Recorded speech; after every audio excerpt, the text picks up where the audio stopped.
The Well of Whispers and Grace.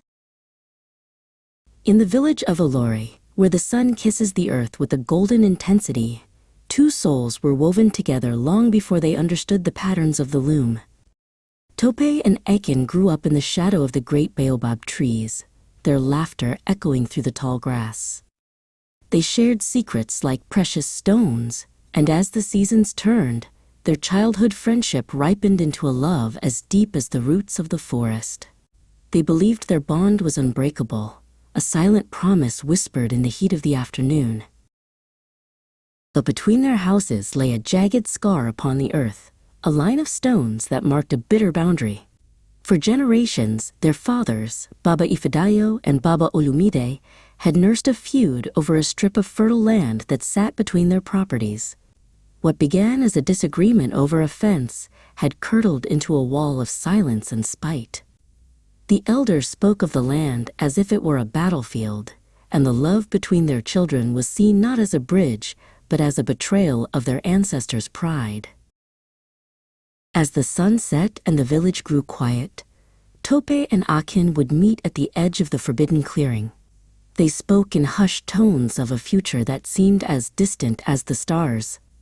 "Our fathers' hearts are made of the same dry clay as this disputed earth," Akin lamented, holding Tope's hand tightly. They knew that to marry without the blessing of their families would be to cast themselves out into a world without a home, yet the thought of being apart was a thirst they could not quench.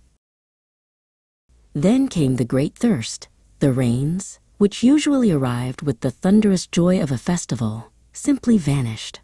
The sky remained a relentless pale blue, and the earth began to crack like parched skin.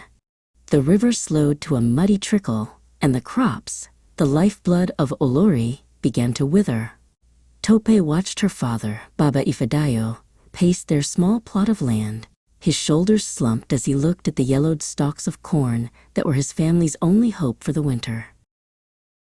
On the other side of the stone wall, Akin discovered a secret hidden beneath a rocky outcrop on his family's land.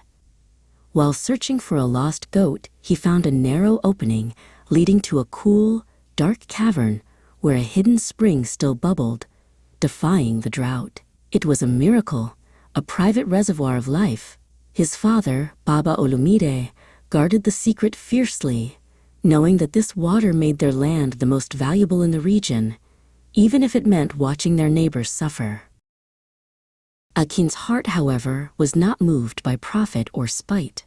He thought of Tope and her father's failing harvest. In the dead of night, when the village was a silhouette against the stars, Akin began his labor of love. He filled heavy clay jars with water from the secret spring and carried them across the disputed boundary. With quiet steps and a humble spirit, he poured the life-giving water onto Baba Ifedayo's parched crops, asking for nothing in return and seeking no recognition. Week after week, the miracle continued. While the rest of the village saw their fields turn to dust, Baba Ifedayo's farm remained a stubborn island of green.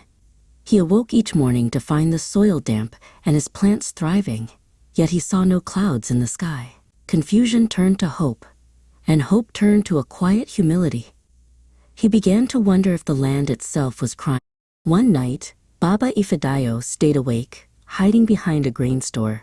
He watched as a figure emerged from the darkness, carrying the weight of a heavy jar. He expected to see a thief, but instead he saw Akin. He watched as the young man carefully watered each row of plants, his movements rhythmic and weary. In that moment, the anger that had fueled the feud for decades evaporated. He saw not an enemy's son, but a man of extraordinary character who was saving his family in secret. The next morning, Baba Ifedayo did the unthinkable. He walked to the stone boundary and called for Baba Olumide. When the two men met, there was no shouting. Baba Ifedayo knelt before his old rival and told him of his son's secret kindness. Shamed by the depth of Akin's heart, Baba Olumide reached down and pulled his neighbor to his feet.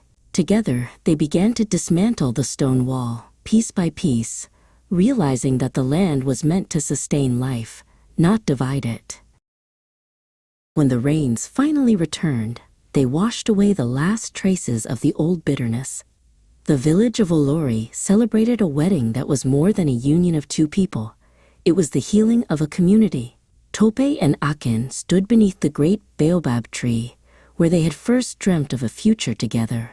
Their love, tested by drought and fire, had become the wellspring from which a new era of peace flowed, proving that a single act of humble kindness can soften even the hardest heart.